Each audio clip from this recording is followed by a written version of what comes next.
కనీవిని ఎరుగుని దారుణ బాధుడు అంటే ఇది. ఏటా టోల్ ఛార్జీల మోత మోగిపోతోంది. ఈసారి కూడా సర్కార్ ఖజానాకు భారీగానే ఆదాయం వచ్చింది. వార్షిక పాసులతో, ముందస్తు వసూళ్లతో ఈ ఏడాది 70,000 కోట్ల టోల్ ఛార్జీలు వసూలయ్యాయంటే ఏ రేంజ్ టోల్ ఛార్జీలు వసూలవుతున్నాయో గణాంకాలు చెబుతున్నాయి. కోట్లాది రూపాయలు టోల్ ఛార్జీలు వసూలవుతున్నా రహదారుల నిర్వహణ అంతంత మాత్రమేనని వాహనదారులు ఆందోళన వ్యక్తం చేస్తున్నారు. ఏ రాష్ట్రంలో ఎంతెంత వసూలైందో వివరాలు చూస్తే మతిపోతుంది. దేశంలో జాతీయ రహదారులు, ఎక్స్ప్రెస్ వేలపై టోల్ వసూళ్లు మరోసారి రికార్డు స్థాయికి చేరాయి. కేంద్ర ప్రభుత్వం పార్లమెంట్లో వెల్లడించిన వివరాల ప్రకారం 2025-26 ఆర్థిక సంవత్సరంలో మొత్తం టోల్ ఆదాయం 70,278 కోట్ల రూపాయలకు చేరింది. ప్రైవేటు వాహనాల కోసం తీసుకొచ్చిన వార్షిక పాస్ పథకం ద్వారా 1795.18 కోట్ల రూపాయల ఆదాయం లభించింది. గతేడాది టోల్ వసూళ్లు 61,408 కోట్ల రూపాయలుగా ఉండగా ఈసారి గణనీయంగా పెరిగాయి. రాష్ట్రాల వారీగా చూస్తే ఉత్తరప్రదేశ్ అత్యధిక టోల్ ఆదాయం సాధించింది. ఆ రాష్ట్రంలో 8,862 కోట్ల రూపాయల టోల్ వసూలైంది. దీంతో దేశంలోనే టోల్ ఆదాయంలో ఉత్తరప్రదేశ్ మొదటి స్థానంలో నిలిచింది. రాజస్థాన్ 7,317 కోట్ల రూపాయలతో రెండో స్థానంలో ఉండగా మహారాష్ట్ర 7,053 కోట్ల రూపాయలతో మూడో స్థానంలో నిలిచింది.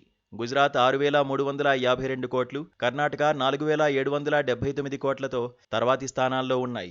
యూపీలో ప్రస్తుతం 141 టోల్ ప్లాజాలు పనిచేస్తున్నాయి. టోల్ ప్లాజాల సంఖ్యలో 172 ప్లాజాలతో రాజస్థాన్ మొదటి స్థానంలో ఉంది. మహారాష్ట్రలో 105, మధ్యప్రదేశ్లో 98, కర్ణాటకలో 68 టోల్ ప్లాజాలు ఉన్నాయి.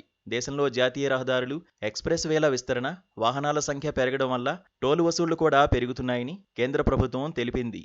రహదారుల మౌలిక సదుపాయాల అభివృద్ధికి ఈ ఆదాయం కీలకమని తెలిపింది.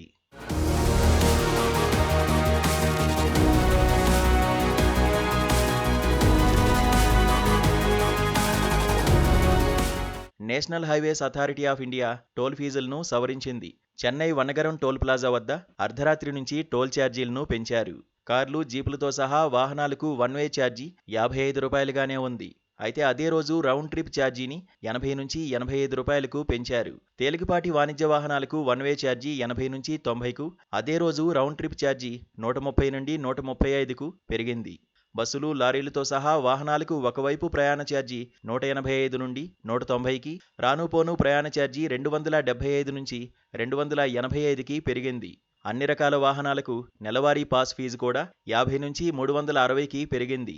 4 నెలల్లో టోల్ ఫీజు పెంచడం ఇది రెండోసారి. చెన్నైలోని జాతీయ రహదారిపై ఉన్న వనగరం, సోరపట్టు టోల్ ప్లాజాల గుండా భారీ సంఖ్యలో వాహనాలు ప్రయాణిస్తున్నాయి.